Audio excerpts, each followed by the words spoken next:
Hi friends, நம்ம இன்னைக்கு சிம்பிளான கேசரி எப்படி செய்யறதுன்னா பார்க்க போறோம். வாங்க செய்யலாம்.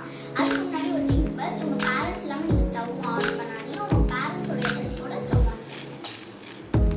நாம செய்ய போறோம்.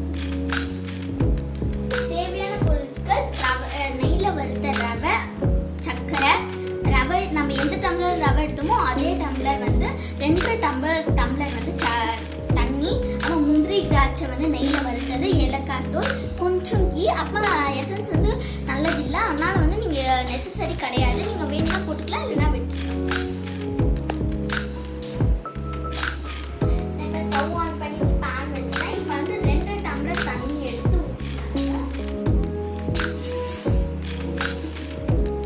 தண்ணி நல்லா கொதிச்சு கொஞ்சம் ஃபாஸ்டா வச்சு 1 பிஞ்ச் ஆஃப் சால்ட் போடலாம். ஏன் சால்ட் போடுறோம்னா அது வந்து ஸ்வீட்னஸை எடுத்து கொடுக்கும். வாங்க தண்ணி கொதிச்சு இப்போ தண்ணி கொதிச்சு வச்சு கொஞ்சமா போட்டுக்கலாம் ரவையை.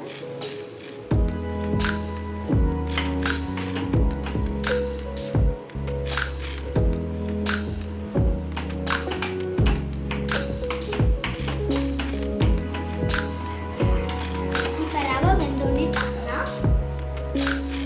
இப்போ பாருங்க, ரவை நல்லா வெந்துருச்சு. இப்போ வந்து சர்க்கரையை சேர்த்து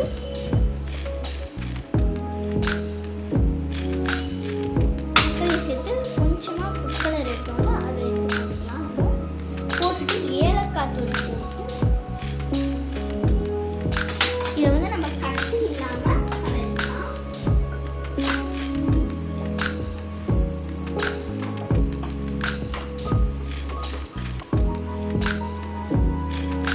பாருங்க ஃப்ரெண்ட்ஸ், நம்ம ரவை நல்லா வந்து கொதிச்சு வந்துருச்சு. இப்போ நம்ம வந்து முந்திரி திராட்சை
பாருங்க ஃப்ரெண்ட்ஸ், நம்ம நல்ல டேஸ்டியான கேசரி ரெடி. வாங்க